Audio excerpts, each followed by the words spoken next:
Welcome to a very exciting unboxing and first look. This is the ePad Transformer Prime, and based on everything that I already know about this tablet, I am extremely excited to have a look at it. So I've got a few other tablets here with me for comparison. So I've got the the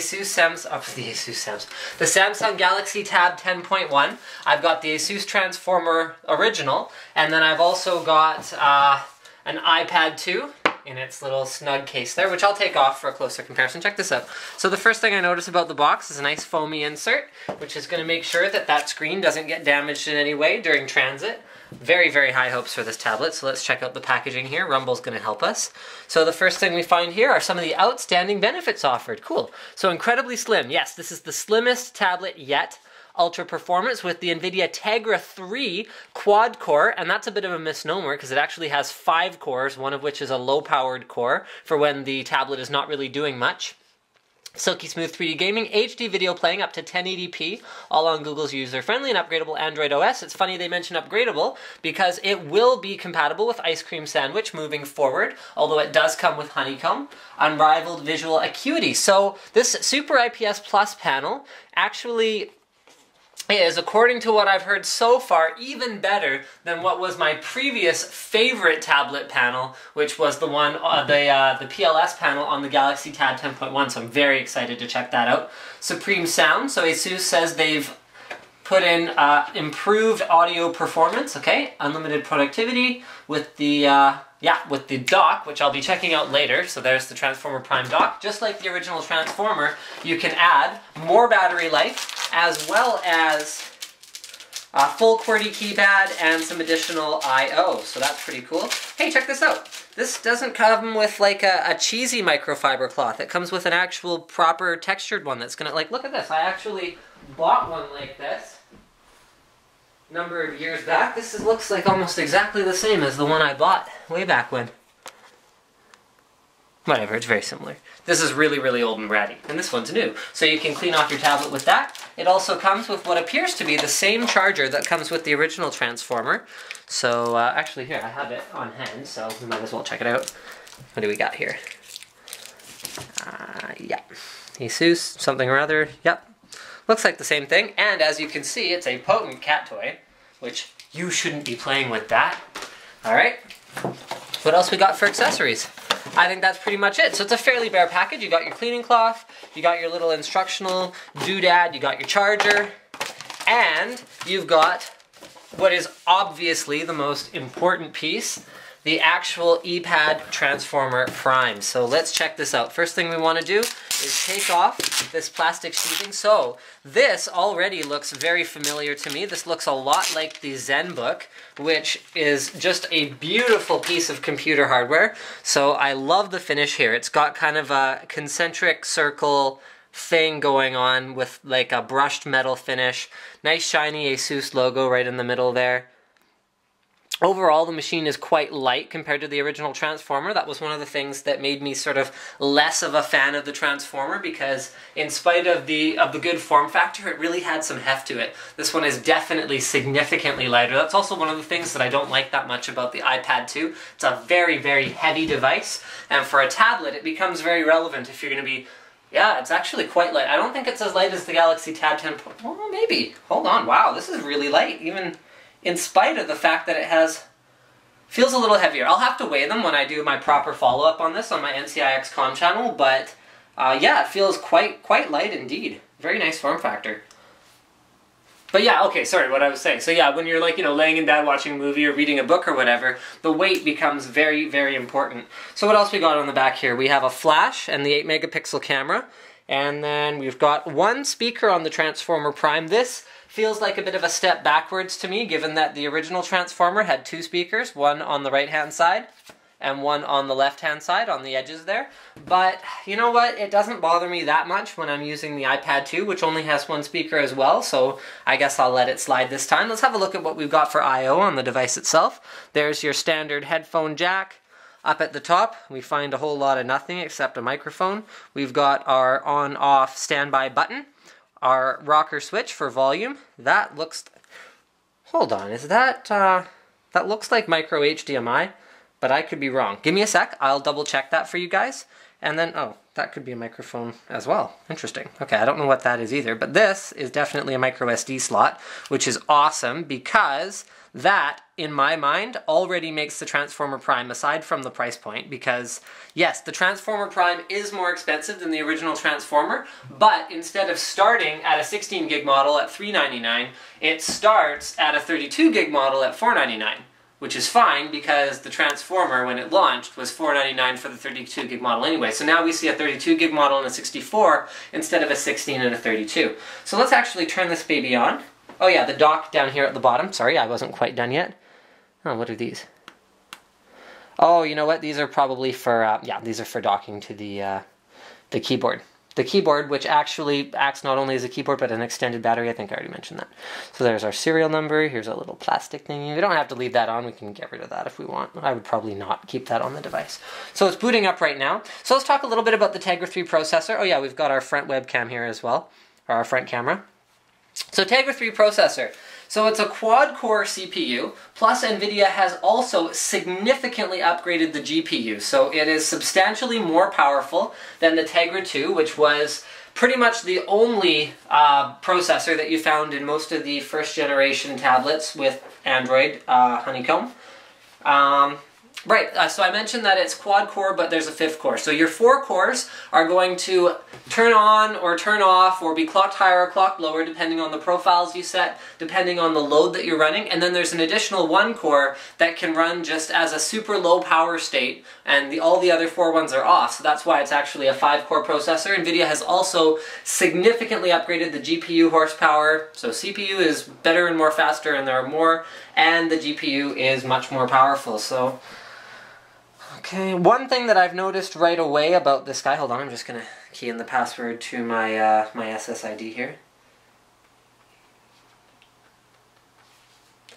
Okay, there we go.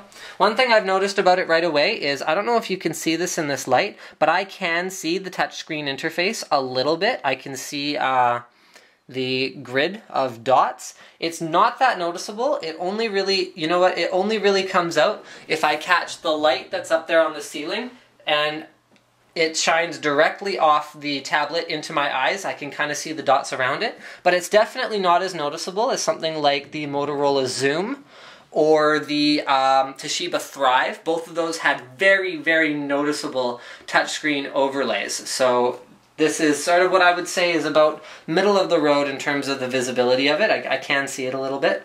So let's just skip that. Let's get this booted up. I just want to check out the overall responsiveness of the unit. So one of the things that I've really heard said about the Transformer Prime is that all of the kind of nonsense slowness that's been associated with Android tablets is pretty much gone. Because here, I mean, come on. Let's compare it to something like an iPad 2, where the user interface is so slick. I mean, look at that. It just kind of seamlessly goes from, okay, the AirVideo one is at the bottom left, oh, boom, now it's at the bottom right. How did that happen? Whoa, holy cow. So it's a very, very smooth user interface experience, and that's something that my expectation is that, yes, throwing more CPU and GPU horsepower at the problem is a good way to address it, and it definitely looks better. I mean, look at this. You can see how quickly and how smoothly it transitions now, but Ice Cream Sandwich is also supposed to address that in a very, very big way as well. So when you compare that to the Transformer, see, you see that lag? You see that? The first generation Android tablets really didn't feel I mean, I'd say the Galaxy Tab 10.1 was probably the slickest feeling out of all of them, but they didn't really quite have that same feel as the Apple device. And it looks like it was a combination of hardware and software. So now we finally got the hardware that's going to be a lot more competitive with the processor in the iPad 2. We've got a screen that looks very, very vibrant.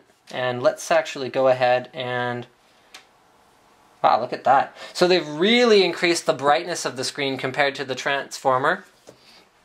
Looks like a very, very similar but slightly different sort of take on the desktop wallpaper that we were using on the original one. Yeah, so brightness is way up. Hard to evaluate color just based on sort of my initial impressions here. They have made some significant changes to the menu right here though. So we've got a bunch of different stuff, including your eco mode, so turning on power saving mode, turning on balance mode, turning on normal speed mode. You can lock your orientation or not lock your orientation. Look how quickly the response is on this though.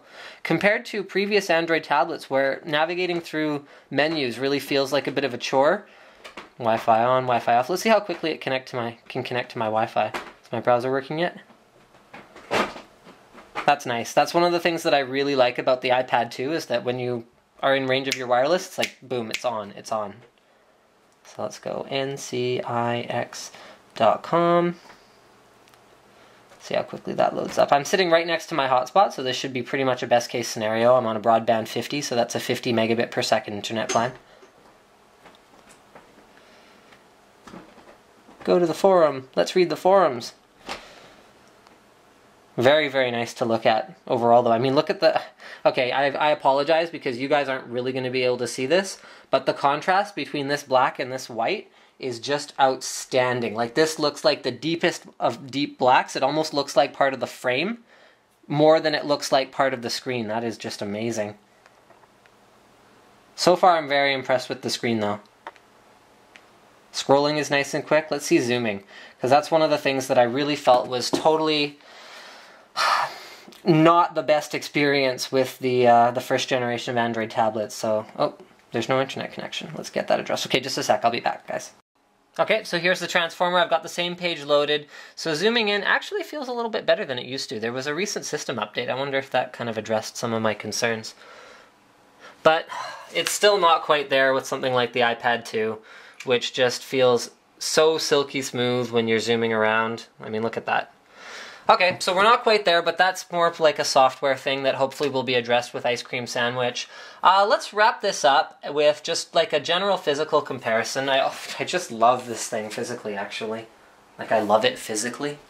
No, I don't do that. I mean, it's a machine. It's taboo still. You know, give it another couple hundred years and maybe we'll be having a different conversation. So let's look at the overall format compared to an iPad 2. So I'm just going to lay this down on top of it. So the iPad 2 is still not a 16 by 10 screen, which is horrible and needs to just die in a fire. Hopefully that's something Apple will address with their next tablet. So you can see we do have a significantly more widescreen screen, which is great for watching your media content, whether it's on YouTube or whether it's over a network, or you put your media files on here on a micro SD, which iPad 2 doesn't have. Very frustrating because I do like the iPad. Oh, let's talk about the glass, right? Gorilla Glass. So, as some of you know, I recently broke my iPad 2, so my screen is cracked all the way from here to here, and then all the way from here over to here.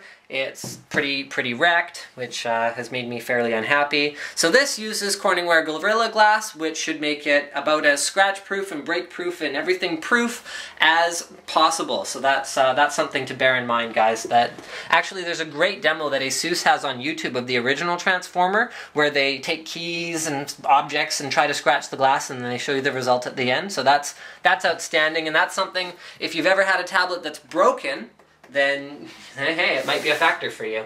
So let's have a look at the format compared to the original Transformer, which is pretty darn similar. Look at that. They've reduced the width a little bit, which is really nice, although it is a little bit more... Okay, so let's call this the... Why don't we call this the length? So it's a little bit shorter lengthwise, but it's a little bit wider, okay?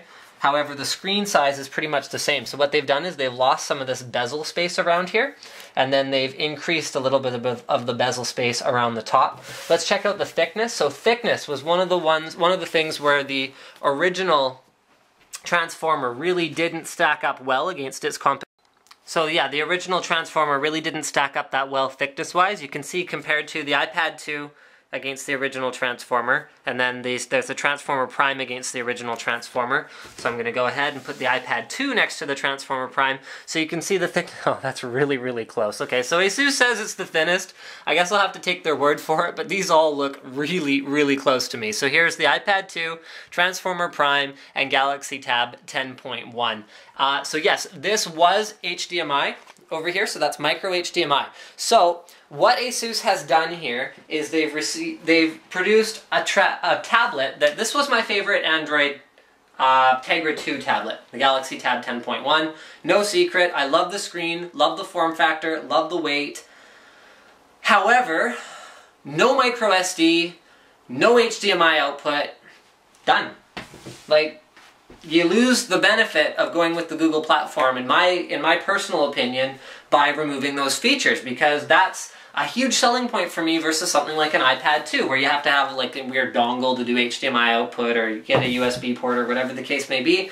So the Transformer Prime takes that form factor, fits in a micro HDMI, fits in a micro SD slot, and is still very, very lightweight. Great looking screen so far, but I'm going to spend some more time with it hopefully in the next little bit. Great piece of glass, and I think we've pretty much got a winner here, folks. So thanks for checking out my unboxing and first look at the Transformer Prime. Don't forget to subscribe for Linus Tech Tips for more unboxings, reviews, and other computer videos.